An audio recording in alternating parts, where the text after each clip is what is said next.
The day before yesterday, we looked at sums and differences of functions, and then yesterday we looked at products and quotients of functions. What's really significant here, before I get to the domain rule, is when you're adding or subtracting or multiplying or dividing functions, it's y coordinates that are involved. So if you're going to add these two functions together that are shown on this graph to the left, then one way to do it is to take a look at a particular value of x and then read the two y coordinates and add those y coordinates and replot that point at the same value of x. And then move on to a different value of x and add the two y coordinates there and plot them. And move on to another x coordinate and repeat the process. And that's if you have a graph, and that's if you're adding them. If you're multiplying them or subtracting them or dividing them, then you perform the associated operation with the y coordinates. If it's multiplication, you multiply the y coordinates. If you don't have graphs and you want to create a graph using the idea of adding y coordinates or multiplying or subtracting or dividing, then you can certainly find the y coordinate from the equation for each function and then add or multiply or subtract or divide. The domain rule excluding quotients just is kind of common sense. How on earth, and I don't know if I have an example here I can look at,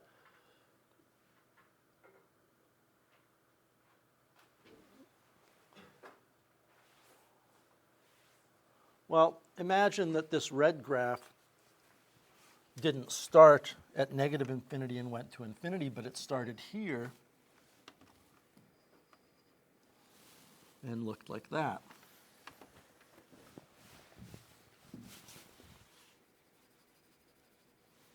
So the domain rule says if you want to add or subtract or multiply or divide, and there's an exception with the division that we'll get to, if you want to perform an operation on those two functions, the domain is only going to be the domain where those two functions both exist. I mean, if I said to you, what is, and I'm using plus here, what is f plus g of negative 4?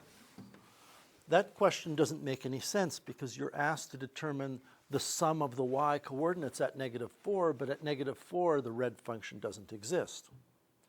So this is where we get this idea of talking about a common domain. The only addition to that is on top of things, if it's a quotient, then your domain has to be the common domain with any non-permissible values removed from that common domain. And a non-permissible value would be whenever the denominator of the quotient is 0. Whenever the divisor function is 0. But other than the fact that this lesson dealt with multiplication and division of functions, it's no different really other than that one exception. Does anybody have any specific questions you would like me to go over? Go ahead, Kendra. The range part of 4C. Okay.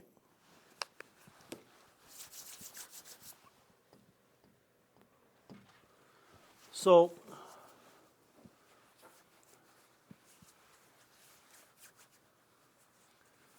I'm going to talk about the domain anyway, and I'm not too worried about the sketch of the graph.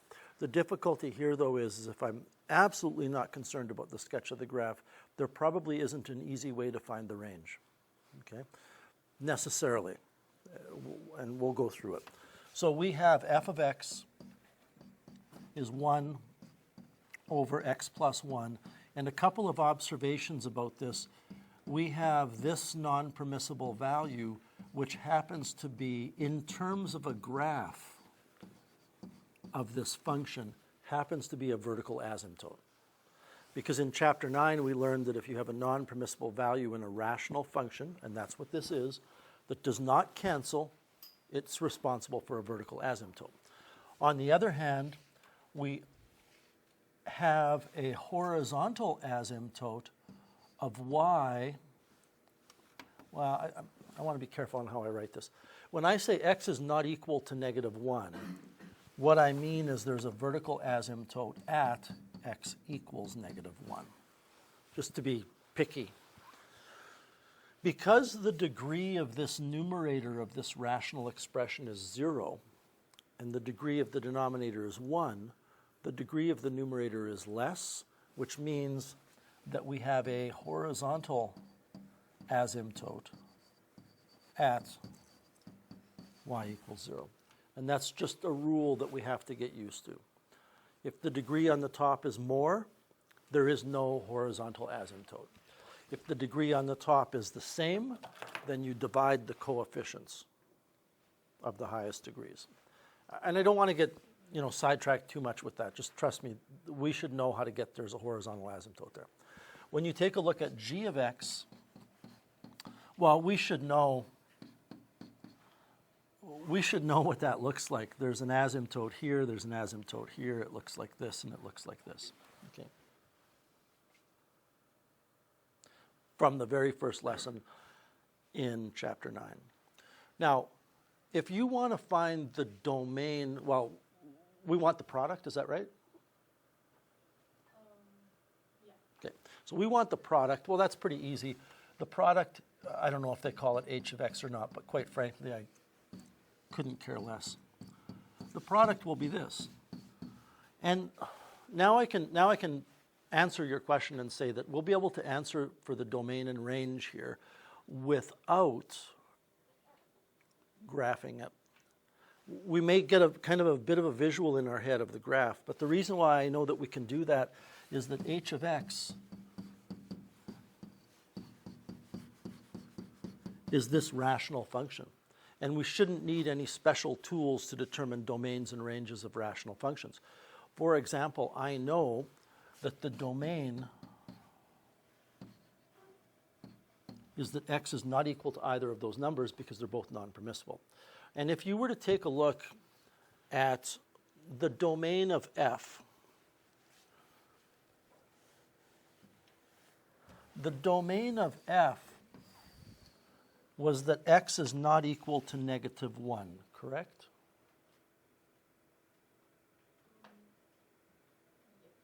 Okay. In other words, f of x is the one with x plus 1 on the bottom. Okay. So the domain of f, if I can get this going, there we go,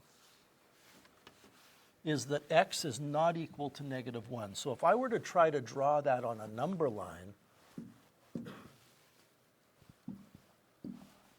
that's what the domain of f would look like, where this is located at -1. If I were to write out the same kind of thing for the domain of g of x, which was 1 over x, okay,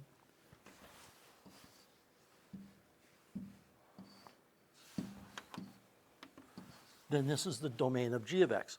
And when I kind of superimpose these on top of each other, I hope you can see what's going to happen is I'm going to get all of the real numbers,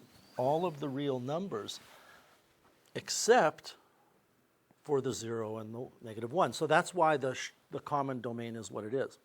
Now, in this case, in terms of the range,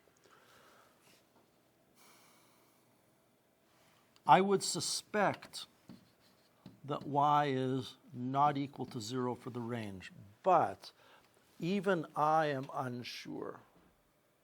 I'm suspecting that because the degree on the top of that rational expression is smaller than the degree on the bottom, which means the x-axis is a horizontal asymptote.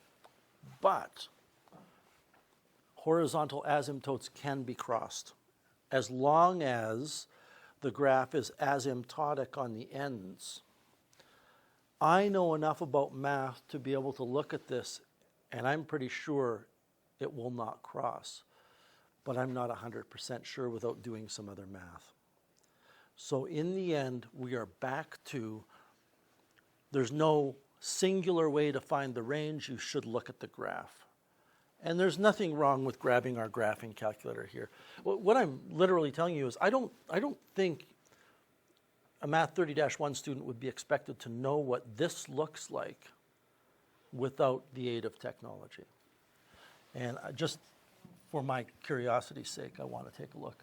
1 divided by bracket, bracket, x plus 1, n bracket, bracket, x, n bracket, n bracket. I need that product in its own set of brackets because I have to divide by the whole thing.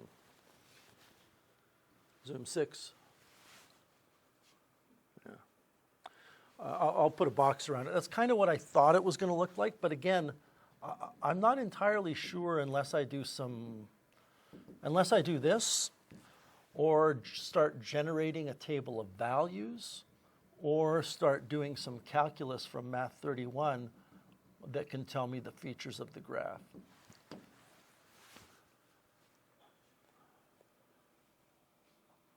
And you know what? My range is wrong, isn't it? My range is wrong. There's this whole band, this whole region vertically, oops, in here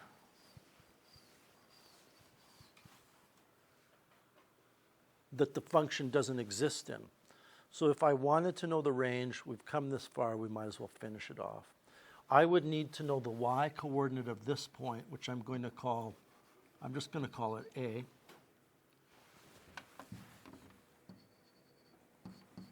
I would need to know the y coordinate of that point. Y coordinate is A. And my range would be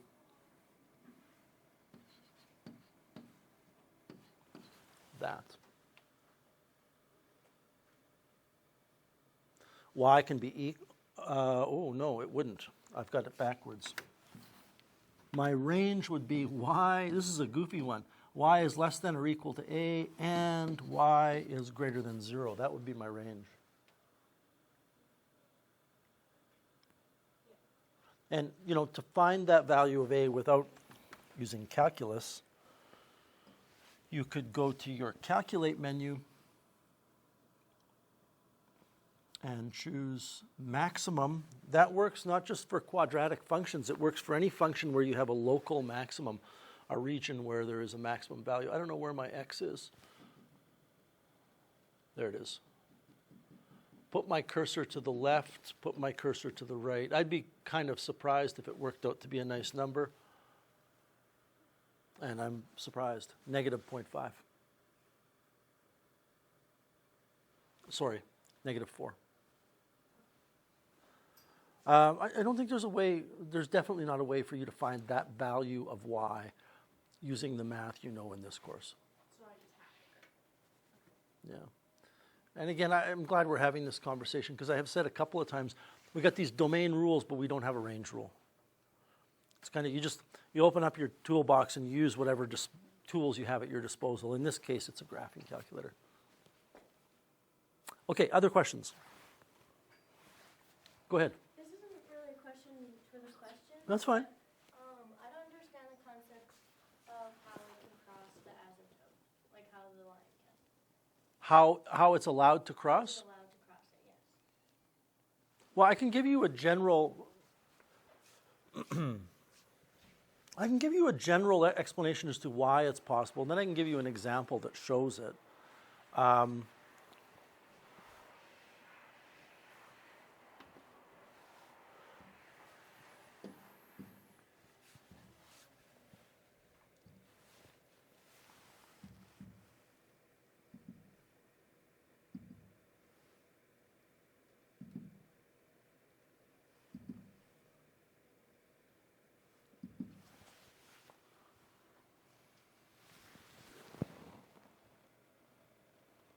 And in the end, I think, Carly, it's important that you understand that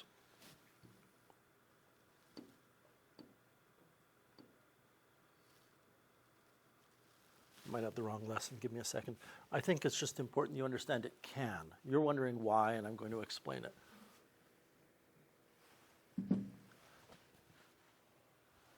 The question is, why are vertical asymptotes verboten? Like the graph cannot ever be on the vertical asymptote, but it can be on a horizontal asymptote.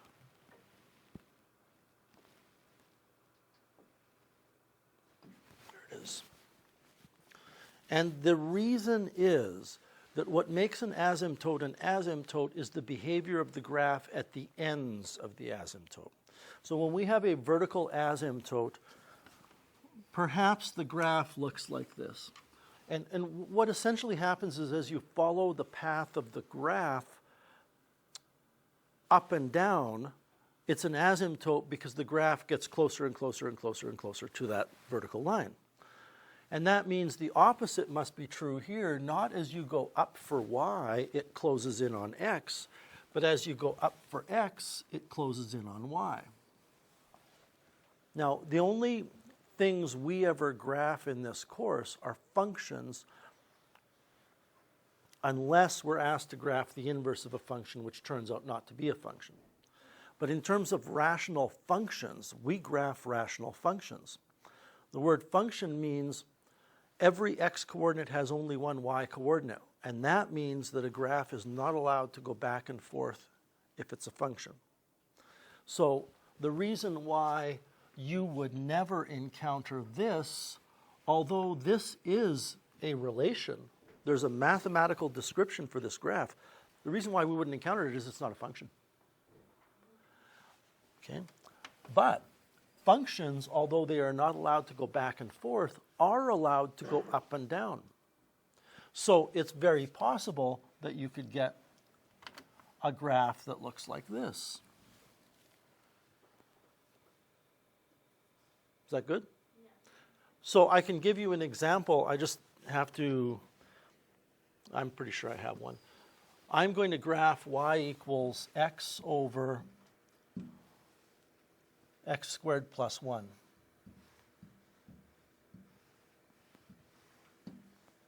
Pretty sure. Yeah. I'm going to change the window settings so you can see this a little better.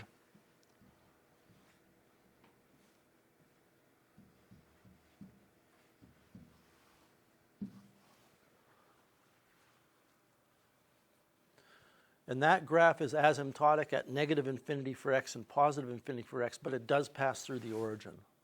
So the basic reason is because graphs are allowed to go up and down, but they are not allowed to go back and forth. Okay. All right, let's move on. Just to let you know, your unit exam in this unit is on Wednesday of next week. What is actually going to happen is the unit exam is on Wednesday. We will finish the course by the time we leave. Okay. So the way I have it planned right now, if I look at my calendar, the unit exam is on Wednesday. We do a lesson on permutations, which is actually 3 lessons in the next unit. Then we do a lesson on combinations. And then the binomial theorem is usually 2 days. I have 1 lesson, but sometimes it just spills over into the next day. And what that means is that when we come back, can I do this? Nope. When we come back on the 9th, if we get through the unit on the 21st, then on the 22nd we'll get started with our review formally. I'll give you the review materials no matter what.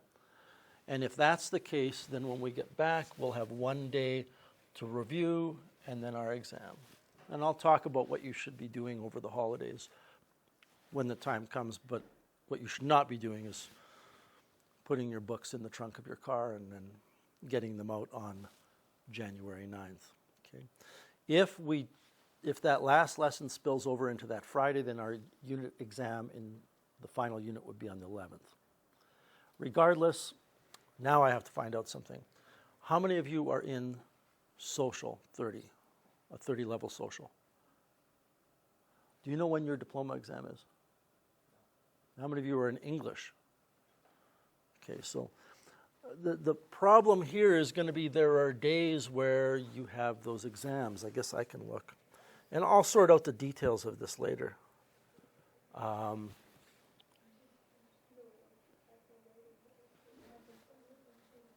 Does anybody know? For English, it's Thursday we get back. So the 12th. So the 12th, yeah. So, 12th and 13th. So this will be okay for our exam. We won't have any conflicts there. And I'm pegging the 17th, which is the second to last day of classes, as the day for that exam that's a exam replacement, year-end exam kind of thing. And I know everybody, I don't want to take too much time, but I want to talk about this a little bit. I know that the diploma exam is only worth 20%, okay? I know that you know that, and I know that some students just go, well, who cares? Well, it can affect your mark, and I want to kind of instill in you a certain kind of pride in doing well. I mean, if I give you a 80%, I really want you to get 80%. I'm not disappointed in you if you don't. I'm disappointed in me if you don't, because I think the marks I give you should be reflected in what you're capable of. So I haven't done this for a couple of years because of the whole COVID thing, but your diploma exam is on the morning of the 19th from 3 o'clock till probably 6:30 or 7 o'clock on the day before. I will be doing a cram session in this room of the course. Cramming is a horrible way to learn, but it's a great way to put stuff in your brain that will stay there for about 48 hours. And then it's gone. So I kind of view it as the night before a diploma exam. It's too late to really learn the material, but it's not too late for you to see a whole bunch of questions and see a whole bunch of things that you go into the diploma exam, you open it up, you go, man, we just did that last night. It's right there at the front of your brain. And I'll be doing the same thing in physics, for those of you that are in physics. All right, so that's kind of the plan. Let's take a look now on page 15. We're going to be dealing over today and tomorrow with composite functions. And truth be told, tomorrow is just a short little lesson. I could very easily compact both of these, but I break it up into 2 days. We're going to be determining values of something called a composite function, writing equations of a composite function, and sketching graphs of composite functions. First of all, composite functions have nothing to do with adding, subtracting, multiplying, or dividing functions. They're not, okay? I want to start by reviewing what a function is, because although we've found a use for function notation with transformations, I think many of you forget what a function means. Because unless you're doing transformations, you usually just say, well, let's call f of x y, and you forget about the meaning of f of x. A function is an operation. That's first and foremost. It's an operation, and it's an operation performed on an input, which we call x, and it will produce a single output called y. If you have an operation that takes x in and spits out multiple y's, it's just not a function, and we're not interested in that today. So the input is usually x while the output is usually y. For example, if you were to take a look at f of x equals root x, and this is very elementary, I know that. If I have that function, what that means is when I have an input of 4, I put 4 in for x. Every place I see an x there, it becomes 4, and that means that f of 4 is 2. So f of 4 is the y coordinate. If I put in 9, I figure out that f of 9 is root 9, and this shouldn't be anything new. I get y equals 3. 1, f of 1 is root 1, you get y equals 1. But I want you to try to think of a function as a machine. Okay? It's this thing. We don't know what's inside of it, but it's gonna chew up some input, and it's going to spit out a result. So if I have 3 going in and 8 coming out of a particular function, it could be the function is f of x equals x plus 5. Could be. It could be f of x equals 10x minus 22. That would happen to work as well. But with a little bit of thought, and this is not the purpose of this lesson, with a little bit of thought, you should be able to come up with what's happening to x in each of these to produce the output. And I don't want to spend an inordinate amount of time on this. Does anybody know? Jack? 3x minus 1. Right, you triple the input and you subtract 1. So if I triple 3, I get 9 minus 1 is 8. 3 times 5 is 15 minus 1 is 14. 3 times negative 6 is negative 18 minus 1 is negative 19. So we could certainly figure out that this is 26. And don't just write down the numbers. Think about what I'm doing to get them because I could very easily make a mistake. This, I believe, will be negative 13, and this is 3x minus 1. So what is the function? The function is 3x minus 1, which means the operation is 3 times the input minus 1. That's what a function is. Anybody have Miss Allen for Math 10? She shows some goofy video with the meat functions where the, okay, it's that kind of thing. And you remember it, it's very memorable, it's brilliant. So we would write that function as f of x equals 3x minus 1.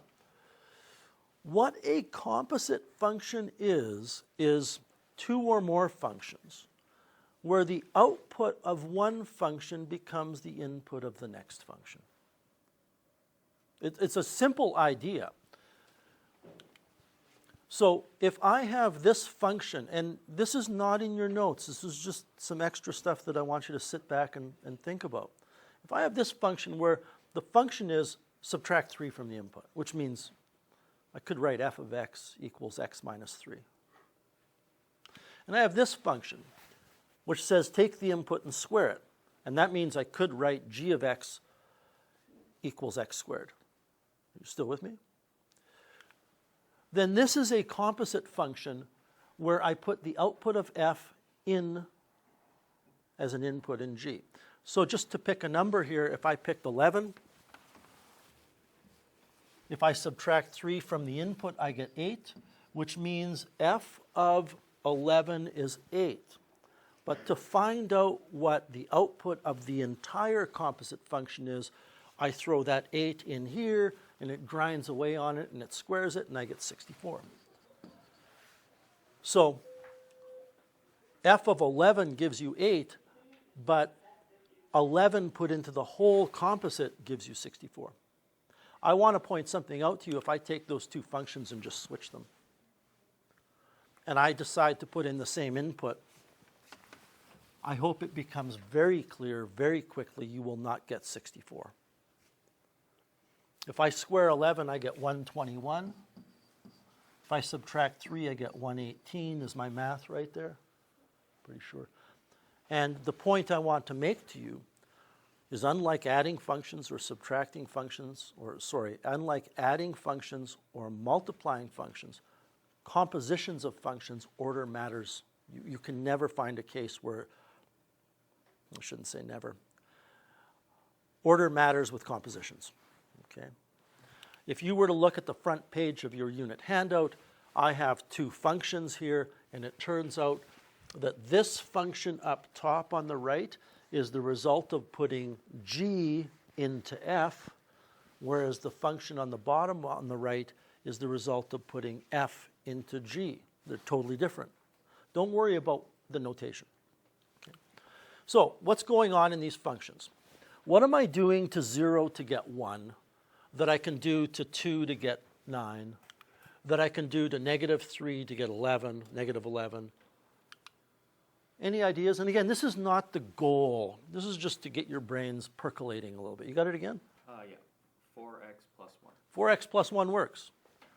4 times 0 plus 1 is 1.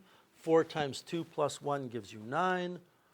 4 times negative 3 is negative 12. Plus 1 gives you negative 11. It's working. That's right. I hope it's very clear what's happening as a number runs through f. You're squaring it. So what's happening here, and I don't know where you want to write this down or even if you want to write it down just yet, but this is 4x plus 1, and this is x squared. And we start to notice something that's interesting. Well, that's noteworthy. Whether you find it personally interesting or not is I don't care about. I care that you understand that this is an important idea. That the x in g of x is a different x than the x in f of x.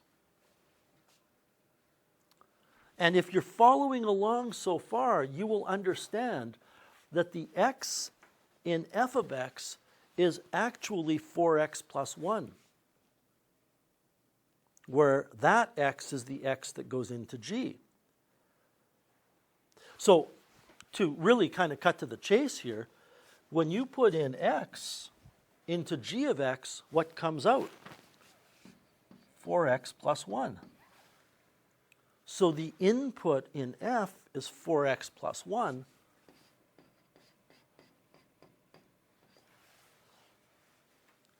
And that means the output of f will be 4x plus 1 quantity squared. And I'll talk more about that in a second, but we can fill in some numbers here. If I feed negative 2 through g of x, I believe I get negative 7. Can somebody confirm that? And I square that and I get 49.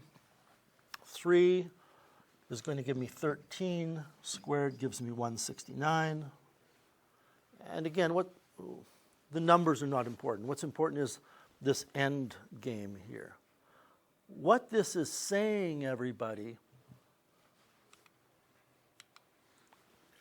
is that f of x is 4x plus 1. G of x is x squared. But there's a bigger picture. That's what the functions are separate from one another.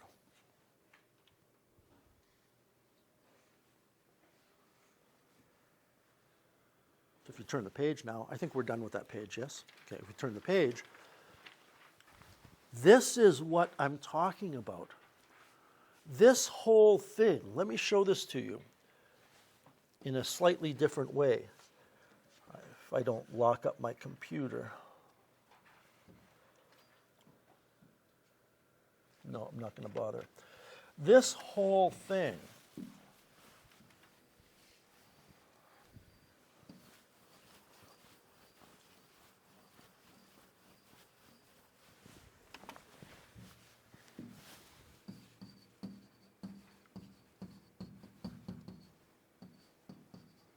is the composite function. Buried inside of it are a series of steps. One of the steps is to first take the input, and I hope you're not going to cross out your whole thing. I'm just indicating that that box is the composite function. There's a series of operations or gears that are inside of this. And the first one is to take the input and multiply it by 4 and add 1. And if you're really on top of things, you'll understand that 4x plus 1 is a composite function. It's taking x and it's multiplying it by 4, and then it's taking that result and then it's adding 1, although we wouldn't worry about that. So write the equation. What happens to x inside is of no consequence. Let's call the composite function h of x. H of x is what comes out. We don't care about what's in the middle. Well, we know that in the middle, x was multiplied by 4 and then 1 was added to it, and then before h spits it out, it's squared. So this, bless you, is h of x. I just did that because I want you to understand that the individual steps occurring inside aren't really obvious when you look at the final result. The final result is just what it all amounts to.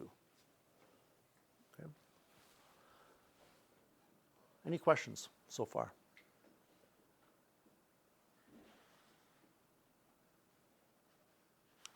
Okay. That composition of putting, we take a look here, of putting g of x into f is written that way. And this means f of g of x. It means g of x goes in for f, into f.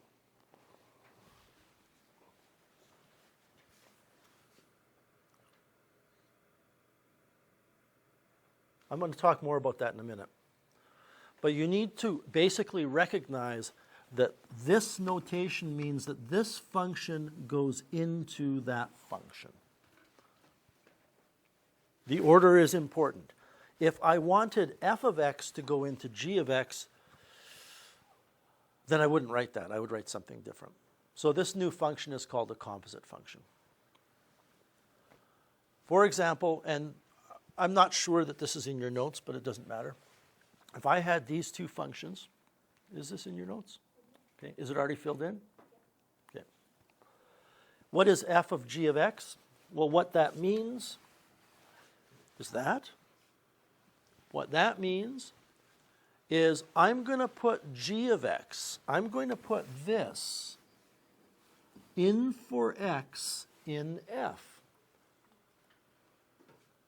Listen, if I had this statement, everybody, and I said, what is f of 2? I hope you would agree that you do this. Yeah? If I said, what is f of hearts? You would do this. I hope. So what is f of g of x? Well, replace the x with g of x. G of x actually has a value or equivalence of x plus 5, so it becomes 3 times x plus 5 and then minus 2. We can simplify that, right? Am I going too fast? Okay, thank you. So f of g of x is 3x plus 13. What's g of f of x?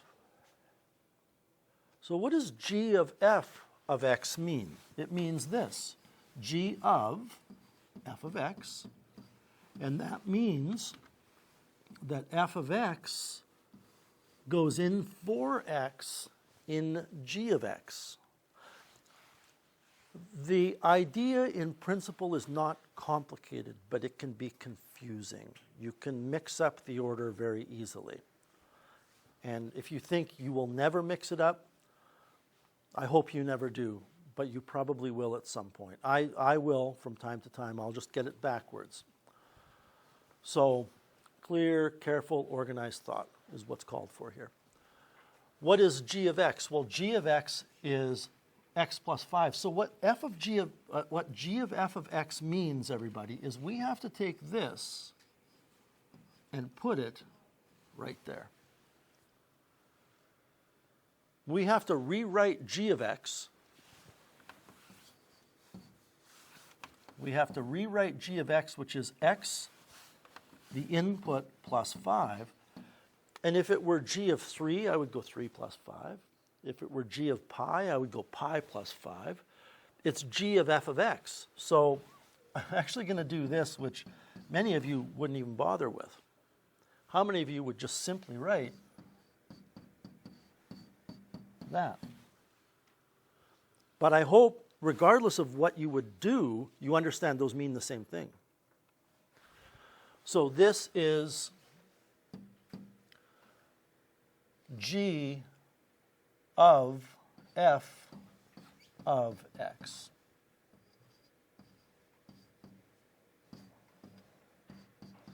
Remember yesterday I said that solid dot and the empty dot mean different things? This is what I'm talking about. Okay. So if I had this, f of x is that. It's kind of interesting what I'm going to show you, but I think it's also a valuable learning thing.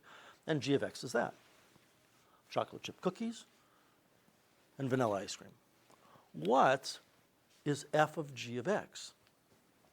And what is g of f of, well, sorry, I gave it away.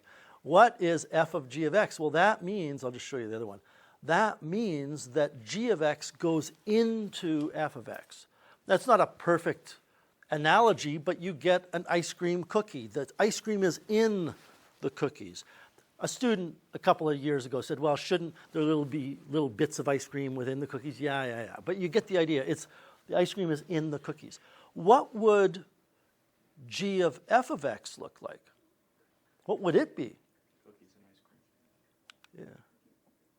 It would be ice cream with chunks of cookies in it. I mean, I don't know that you're going to really learn a lot from this, but there's a difference between putting one thing into another as opposed to the other into the first. You get different results. Now, if you put it all in a blender, it might all taste the same, but it's different, right? Okay. Example 1. What is f of g of 3? So I'm going to show you something that although many of you will balk at, you'll go, I don't need to do that. You will sooner or later. So what does f of g of 3 mean? It means this.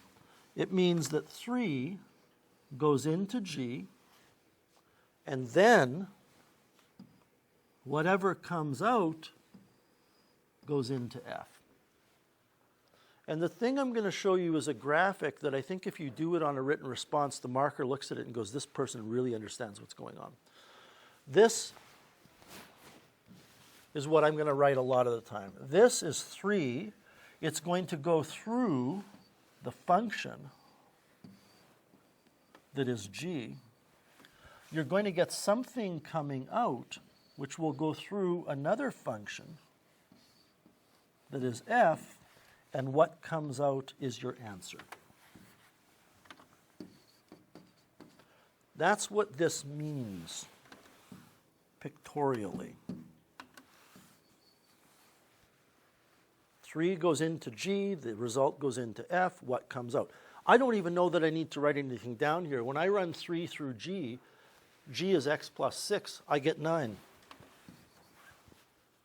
3 plus 6. When I take 9 and run it through f, which is 4x, I just have to multiply the 9 by the 4, and I get 36. A lot of the work we're doing today with the examples is kind of chippy work. It's just quick calculations once you understand what you need to do.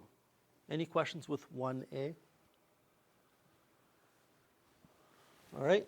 1b, what is what is g of h of negative 2? Well, that means negative 2 is going to go through h. The result is going to go through g. This number goes into that function. The output goes into this function. And you might notice I've written this schematic a little bit different. You don't have to have big boxes. You could just do it that way. When I put negative 2 through h of x, that will be, well, negative 2 squared. That will give me a 4. When I take that 4 and put it through g of x, well, g of x is x plus 6. That gives me 4 plus 6. My answer is 10. And I will pretty much be asking for all of these, are you in agreement? Because I get on autopilot, and sometimes I will, if I make a mistake, you let me know right away. I mean, you don't have to yell at me, but, give me some indication. C, why not? H of 2. What does that mean? It means put 2 through h twice. It means put 2 through h, whatever you get, run it through h a second time. So 2 goes through h to give some output of h, which becomes the input of h to give us an answer. And many of you will just look at this and go, well, it's 2 squared, which is 4. 4 squared is 16.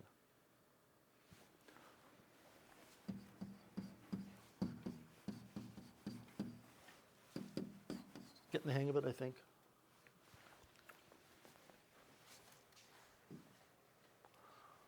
Example 2.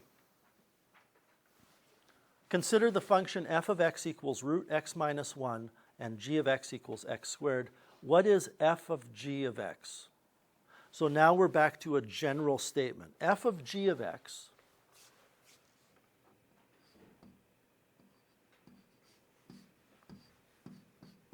means f of g of x, and that means we have to put g of x in every place there's an x in f of x. And if I'm speaking in a halting kind of manner, because it's because I have to think very carefully about this. I assume everybody is the same way, but maybe not. Maybe it's just me. So f of g of x, well, f of x is the square root of an input minus 1. So f of 3 would be the square root of 3 minus 1. F of kitten would be the square root of kitten minus 1. F of g of x would be this. And by a show of hands, how many of you would have just written x squared at that point? You certainly can, and you don't need to write what I have here. So I get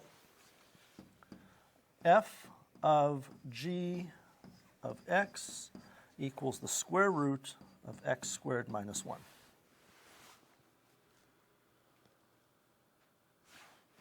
What about g of f of x? Well, g of f of x means g of f of x. And this means that f of x goes in for x in g, and g of x is an input squared.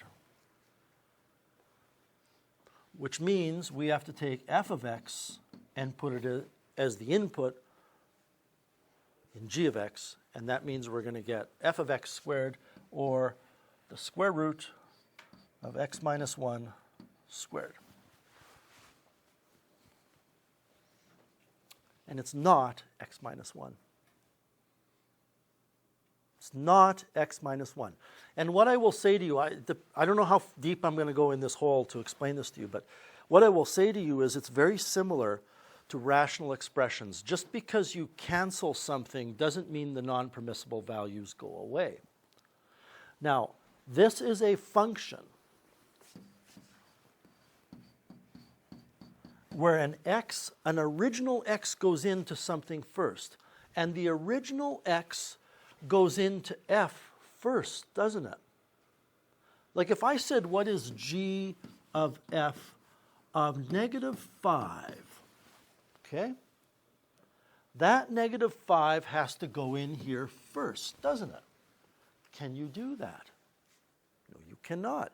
Which means g of f of negative 5 doesn't exist. It's not in the domain. But if you were to do something, I'll say foolish, and go, well, when I square a square root, it's that. Can I put negative 5 in here? Well, yeah, but I shouldn't be able to. So we have an option. One of the options is to just leave it like that. Or, this is complicated.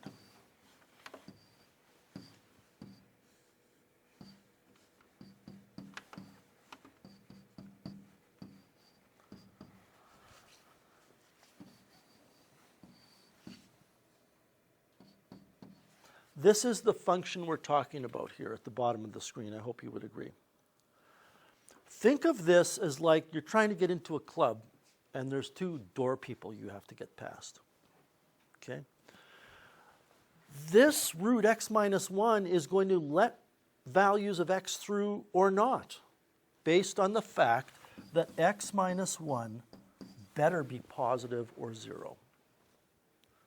I don't care what numbers can go into x squared, but the first door you have to get through, or that x has to get through, is this one, which says that x must be greater than or equal to 1. So right out of the gate, anybody rushing to get in past the first function has to be within that domain. So your other option is to say, yeah, I'm going to take this and write that the new function g of f of x is x minus 1. It is, but x has to be greater than or equal to 1. And I would like to show that to you on a graphing calculator now. I'm going to graph, and if I recall correctly, this is tricky to enter. I'm going to graph this thing, which I think I have to enter it this way in order for it truly to be what we have. Otherwise, it's going to square that x minus 1 and then square root it. And that's the opposite order. I'm going to go zoom standard, and what you can see is it is kind of a line, but it is not a full line. The line starts at x equals 1. If I were to graph x minus 1, bottom right corner of your screen, I'll do it on the same axis, but I will do it with my little bouncy ball so you can see it in action. That's x minus 1 without the restriction. And then it matches up. So it's a little bit different than rational functions. You need to look at this diagram that I've drawn that's at the bottom of the screen right now, and left to right, start filtering out values of x that are not allowed. Let's move on. So what are the domain and range of these? I think I've kind of basically explained this. The domain of f of x, you should know, is x is greater than or equal to 1. We've already talked about that. The domain of y equals x squared is x is any real number.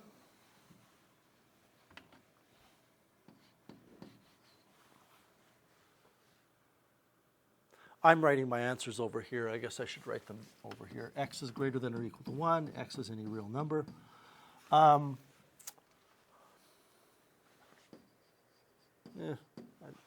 don't know that I want to get into the domain of that function. I think it's too complicated right now.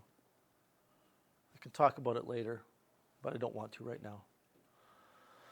I'd have to go back to Math 20, and it's just not worth it. Whereas this, the domain is x is greater than or equal to 1 as well. And I think the big picture here is it's because the x minus 1 is square rooted first, then it's squared. If the order of operations were different, if it was the square root of x minus 1 squared, no problem, any real number. Which is why where you put those brackets and that squared matters. Okay. Example 3, f of x is x plus 1, g of x is x squared. Determine the equation of each composite function. We're not going to graph it. I'm not interested in spending time with domain and range. This means g of x goes in for x in f of x. So I don't know if you've really caught what I've done. I've flipped back and forth in this lesson between having actual numbers and functions themselves, because you have to be able to do them both. Well, f of x is an input plus 1, so I can just write x squared plus 1, because the input is g of x. In other words, up here, looking up here, everybody, this goes right there.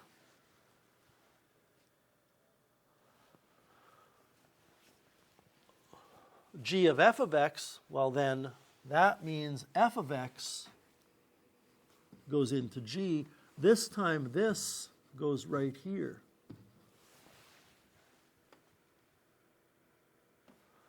Which means g of f of x, and we can call it y if we like, it doesn't matter, equals x plus 1 quantity squared. And if you wanted to take x plus 1 times x plus 1 and FOIL it out, feel free.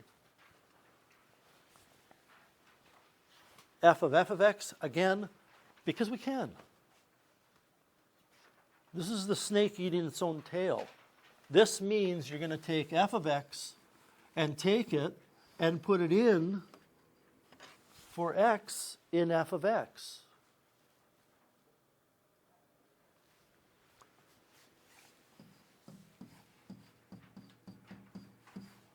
We are taking this function and feeding it into this function. So f of x is the input plus 1, but the input is f of x. And again, I know that many of you don't like me writing that. You want me to just write x plus 1 plus 1. That's fine. Some people need to see it. So this would be x plus 1 plus 1, or x plus 2.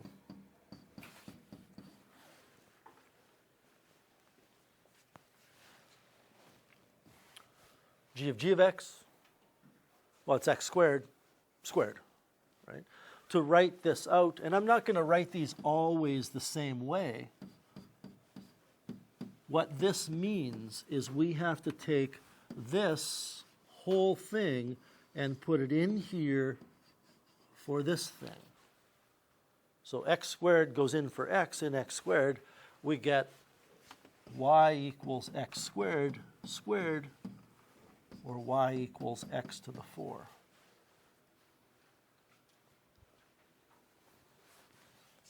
And again, I think the concept is simple. It just requires a bit more thought. Oh, that's it. Is that it?